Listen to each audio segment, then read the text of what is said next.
Mais pourquoi j'ai décidé de m'engager en politique? Parce qu'il y avait des injustices qui me révoltaient profondément et j'essayais de donner du sens à ma vie, comme on essaie toujours quand on est un jeune homme ou une jeune femme.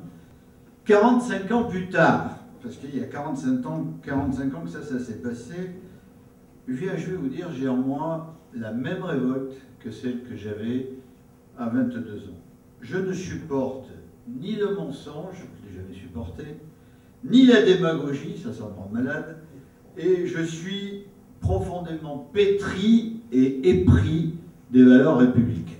Alors cette République généreuse qui défend les libertés, parce que c'est son fondement, qui défend l'égalité, la fraternité et la laïcité, j'ai plus que jamais envie de la défendre et d'entraîner autour de moi à la défendre.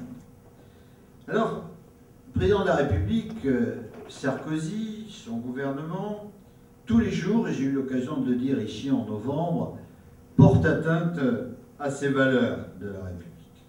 Or, sans elles, il ne peut pas y avoir de progrès humain. Sans liberté, sans égalité, sans fraternité, il n'y a pas de progrès humain, il n'y a pas de progrès social.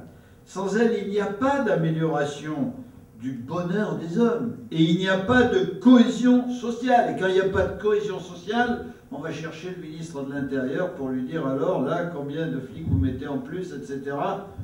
Voilà, parce que si on travaillait la cohésion sociale, on n'aurait peut-être pas besoin de demander à la région de mettre de la vidéosurveillance à l'entrée des lycées.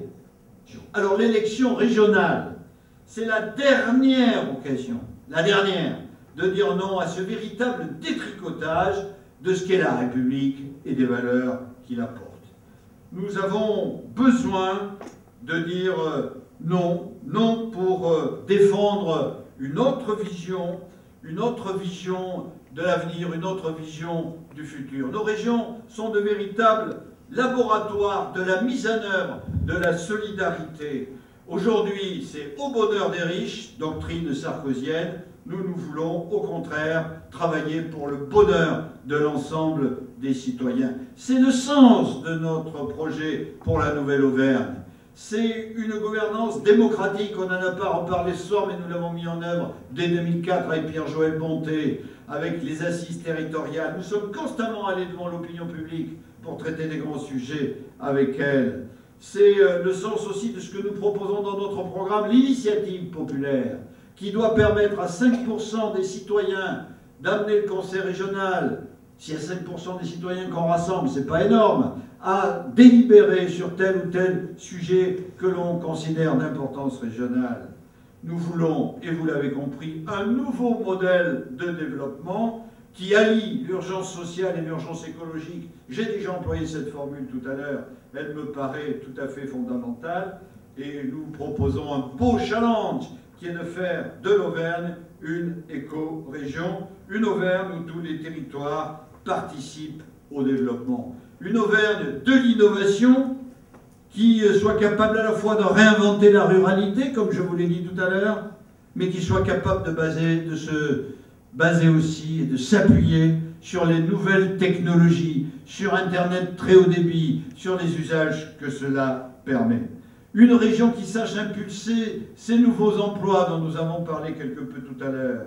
Une Auvergne du bien vivre et du bien-être. Une Auvergne pour le bonheur des Auvergnats. C'est cela l'essentiel.